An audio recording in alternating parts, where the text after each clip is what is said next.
किस किस को ये नॉलेज है कि जो विंडो माइक्रोसॉफ्ट विंडो है वो बिल गेट्स की नहीं है? नहीं पता? जो माइक्रोसॉफ्ट विंडो या पूरा का पूरा माइक्रोसॉफ्ट है वो बिल गेट्स का नहीं है, वो उसने चोरी किया है अपने फ्रेंड का। नहीं पता था किसी को? ठीक है। अब अगर मैं ऑपरेटिंग सिस्टम की बात करूं तो उसमें जो विंडोज सॉफ्टवेयर है, विंडोज ऑपरेटिंग सिस्टम है, अगर मैं ये कहूं कि वो चलाने के लिए और फिर उसमें वायरस डालने के लिए और फिर उसका एंटीवायरस डेवलप करने के लिए वो खुद माइक्रोसॉफ्ट इस पे काम करता है। किसी को पता है? वो वायरस भी खुद बनाता है और उसका एंटीवायरस भी खुद बनाता है। तो ये क्या हुआ? एक बिजनेस ही हुआ। मतलब कि पहले बीमारी थी फिर इसकी दवा भी वही दे रहे हैं। ऐसे ही वो बिल गेट्स अब आपका कोरोना में भी ऐसे ही काम कर रहा है। तो सेम थ्योरी उसने यहां इंप्लीमेंट की।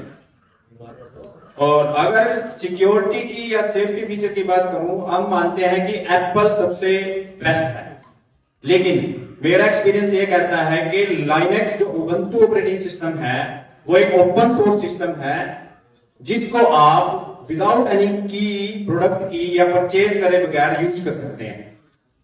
क्योंकि मैं प्रोग्रामिंग करता हूं तो मुझे लगभग स्टार्टिंग में 3 साल विंडो यूज किया मैंने, लेकिन जब मेरे पास उबंटू आया तो मैंने देखा कि वो इतना बेस्ट ऑपरेटिंग सिस्टम है एज कंपेयर टू विंडो, क्योंकि फीचर्स के मामले में या फिर वायरस को रिमूव करने के मामले में उबंटू सबसे बेस्ट है। क्योंकि वो एक ऐसा ऑपरेटिंग सिस्टम है जिसमें अगर आप उसमें एक पेन ड्राइव लगा रहे हैं ना और उसमें अगर वायरस है तो वो उसको एक्सेप्ट ही नहीं करेगा।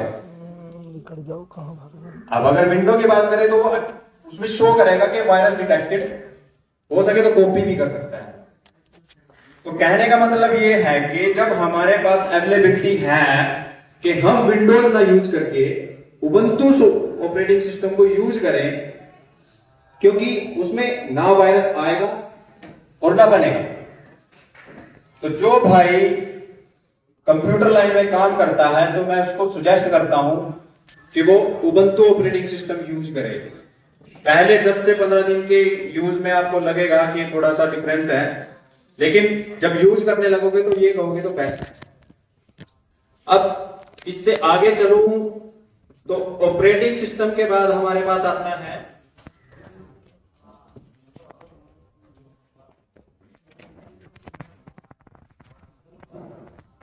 White hackers.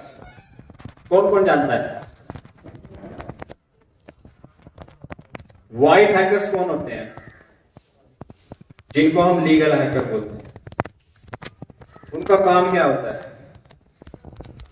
अभी जो मैंने बताया कि वायरस बनाना और फिर उसका एंटीवायरस बनाना, वो काम व्हाइट हैकर्स करते हैं।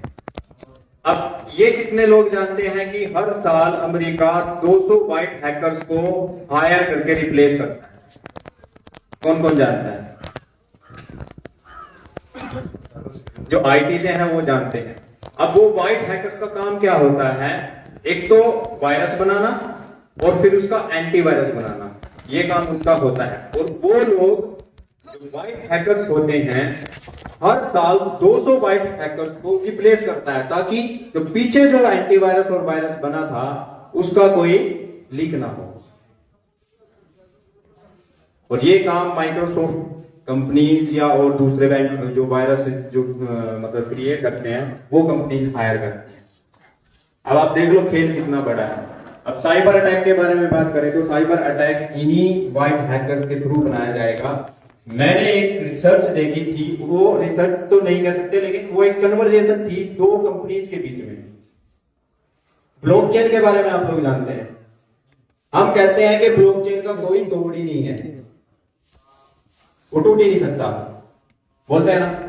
लेकिन अगर मैं बात करूं उस कन्वर्जेशन में ये लिखा हुआ था कि ब्लॉकचेन जब तक हम लोग बना रहे हैं, क्योंकि उसमें एल्गोरिथम ही ऐसा बना है कि हम लोग ये देखते हैं, क्योंकि जो प्रोग्रामर है वो समझ सकता है, लेकिन अगर आम आदमी को देखे तो वो ये सोचेगा कि ये तो एक चैन बनी हुई है।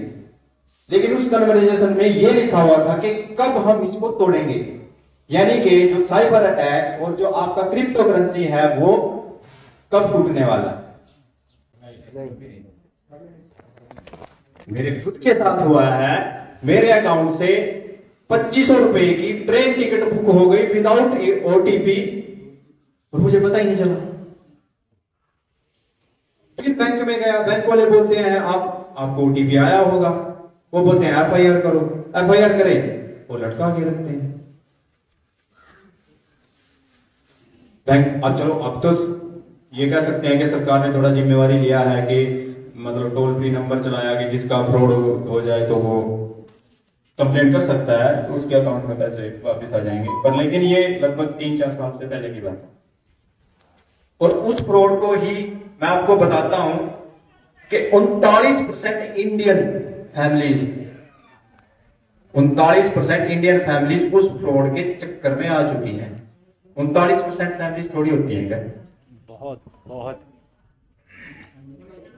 तो फ्रॉड मतलब अप्रूवल बैंकिंग से ट्रांजैक्शन होता है, पर डे 100 करोड़ रुपए बैंक कितना कमा रहा है।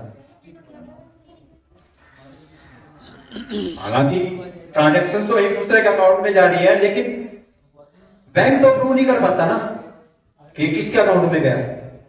अप्रूव कर पाता है? नहीं। एफआईआर करवा दी, लटके रहो। कितनी अपने हम लोग एफआईआर करवा रहे हैं बैंक वाले आवेदन में, कितनी कार्रवाई हो रही है? कुछ नहीं। आम आदमी के लिए तो कुछ भी नहीं। तो एफआईआर ही नहीं करते। हाँ, इंस्टाग्राम, यूट्यूब पैसा तो बहुत दे रहा है डिजिट्स के फॉर्म में, लेकिन किसको दे रहा है? किसको? कभी देखा आपने? जब हम लोग वीडियो डालते हैं किसी मतलब इंफॉर्मेशन के लिए या कोई ज्यादा गहरी जानकारी के लिए या फिर किसी भी ऐसे टॉपिक के लिए जो समाज के लिए बहुत अच्छा हो, तो क्या वो व्यूज ले पाती हैं? नहीं ले पाती। नहीं ले पाती। तो क्या आपको लगता नहीं कि पूरा मैनेज है? अभी हमने पर एक